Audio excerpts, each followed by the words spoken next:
All right, back with part 2.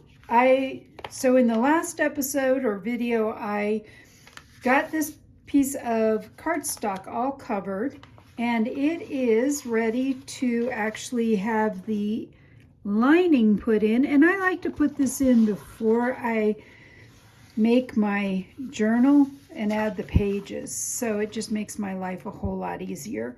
So I have these 2 pieces, and I'm going to take them. I like to ink them before I do anything else. So, and my favorite is Gathered Twigs. I know a ton of people use Vintage Photo, but this is my absolute favorite. So I like to run some ink around the edges.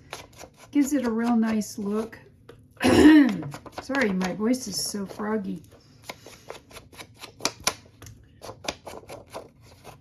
So again, not going to edit this. You just kind of have to hang out while I'm actually inking edges. I know that's not fun to just sit there and watch, but oh well.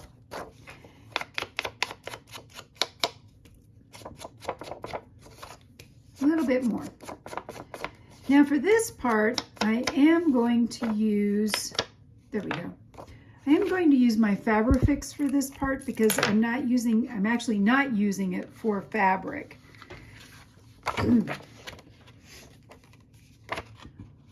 right, so again, I've added acetone to this. It got really thick recently, so I added acetone to it. That's how you thin it. You don't add water. It's an acetone base.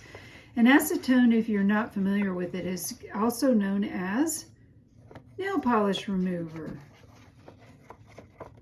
And so we're just going to stick these on here about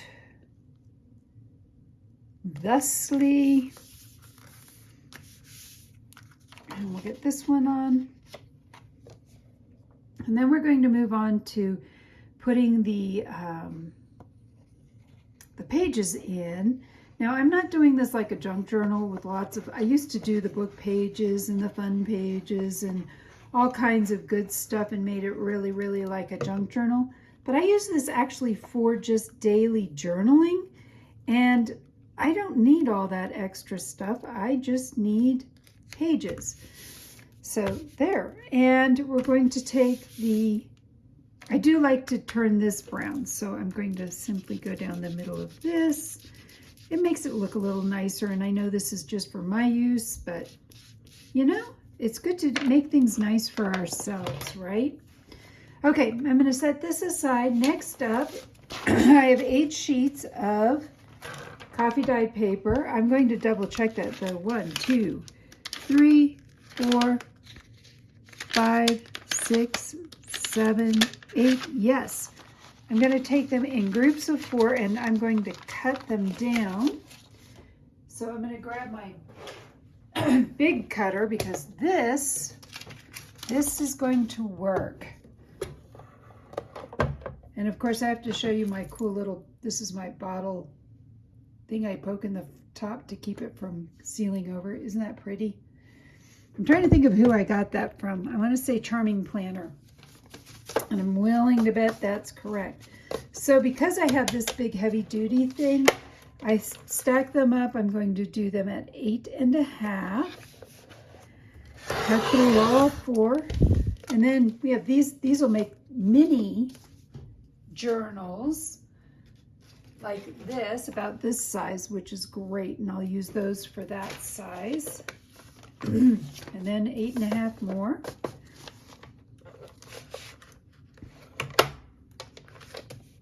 So, sorry, we're going to cut it at 8.5 and 4 more. There we go. 8. I'm going to double check that. 8.5. Yep. All right. So now we have our 8 pages. Like I said, that will equal about 30. I want to say 32 front and back. Now comes the tedious part. We're going to sit here and you're going to actually sit here and watch me just fold paper.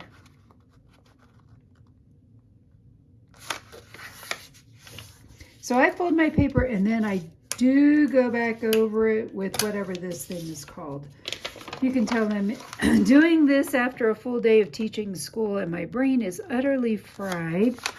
But I just thought I would turn on my camera, post this, and let you decide whether or not it was worth watching, and if you'll ever watch another one of my videos again, because I'm probably not teaching you anything you don't already know. That's okay. So I'm just stacking these as I go.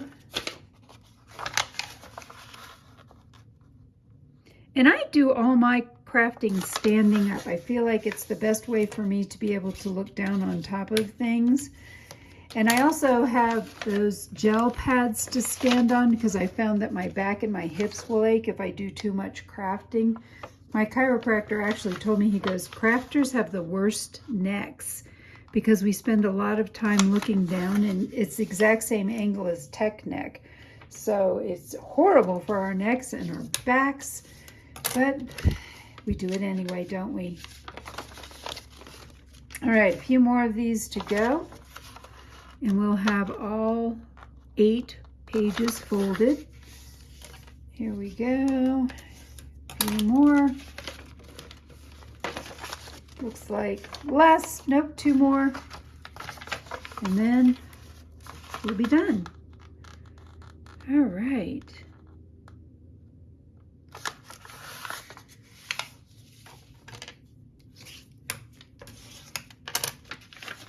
That one, and one more.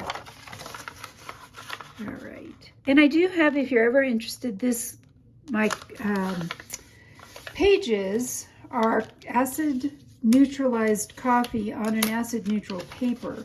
And a lot of people say, well, that doesn't matter, but it does in the long run, because you do want to, I've heard of people writing in like pencil and their stuff disappears because of the acidity in the coffee. And if you're interested, I have 2 different videos which are linked below that are for how to coffee dye paper the way I do it, and I call it a lazy girl hack, as well as how to well, that is now the front. Anyway, as well as how to make your coffee acid neutral. And then it is important that if you're going to neutralize the acid in your coffee, you also use acid neutral paper. There's a lot of paper out there that is not acid neutral. All right, what I'm looking for in here, this is my highly unorganized, disorganized box of stuff I need for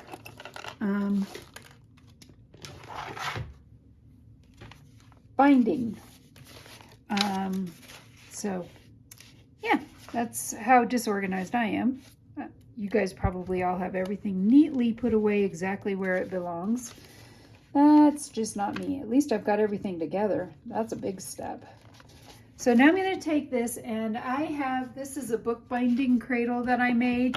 There's actually a video I did on how I made this. This is actually using pink styrofoam, those big boards. I have a son who does minis and makes all kinds of landscapes with it, and he had some extra lying around, and I said I can do something with that, and I did.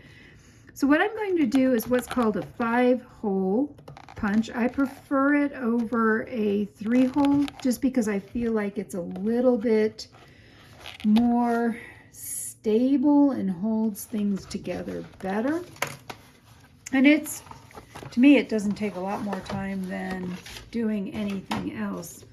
Now here comes the tricky part. Do I want to use this? And I can. Or do I want to, let me see, I've got all kinds of weird stuff in here too. I'm not sure what I have. Let me see, I think I'm looking for some upholstery thread. This is upholstery thread. I'm not going to bother with the beeswax on it for this. I'm just going to do the upholstery thread. 1, 2, 3. So you can do 3, 3.5, whatever seems to work best for you. All right. I decided not to use that. but I do need a needle. The first time I tried making a journal, I didn't have any needles except sewing needles, and it wasn't thick enough to hold what I was using to bind with at the time, and so it was a disaster. I had to make aglets on the ends of my thread. It was terrible. All right, now I've seen a billion different ways. I don't know that any of them are right or any of them are wrong. I start in the middle, then I go up through the next hole, through the top hole, and this is doing it with the knot on the outside. You can do this with the knot on the inside as well. From here, we pull, and we're going to take it all the way down to the other end to the second hole again. Yep, we go in here, out here, back in here, and then out through here. And when I come out, I try to make sure that I have these one on each side, so I can tell I'm going to have to pull this way more out than it was because I accidentally pulled this too tight. So let's do a little adjusting. Let's see where we are. And I will probably make this into a bow for now, but I may change my mind. Let's pull this a little bit further. All right. Now I always like to double check because a lot of times I get things stuck where they don't belong, like on these paper clips. And I'm sure you're saying, well, if you took the paper clips off before you tied everything, it'd be fine. And the paper clips really hold everything together for me. Oh, and we're doing a square knot. So right over left. Now take your left one, do over your right one. And then last but not least, I'm going to go one more time right over left. Yes, I was a scouting volunteer. I know all kinds of knots, but that basic square knot is perfect for what we need. And then I just tie it into a bow. And then depending on how I decorate this, we may come back and cut all that off and put lace down the spine. We'll see. All right. So this part is done, and I have all my pages in it. The next part will be to decorate the cover, and then last but not least, and I'm running out of time to get this all done, but last but not least, I'll use this page to decorate my cover page. So I hope you'll stick with me. I will keep these short to the point. So the next one will be decorating the cover, and the last one will be making the cover page. I hope I've inspired you to be creative today.